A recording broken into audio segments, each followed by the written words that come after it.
విద్యాశాఖ మంత్రి లోకేష్ ఢిల్లీలో పర్యటిస్తున్నారు. నిన్న ఢిల్లీ వెళ్లిన ఆయన నేడు రేపు పలు కార్యక్రమాల్లో పాల్గొనున్నారు.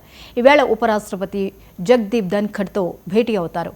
ఈ సమావేశంలో కీలక అంశాలు చర్చించే అవకాశం ఉంది.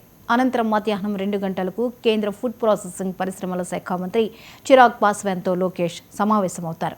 సాయంత్రం 4:30 కేంద్ర విద్యాశాఖ మంత్రి ధర్మేంద్ర ప్రధాన్, సాయంత్రం 5:30 కేంద్ర న్యాయశాఖ మంత్రి అర్జున్ రామ్ మేఘవాల్తో సమావేశమై పలు అంశాలపై చర్చిస్తారు.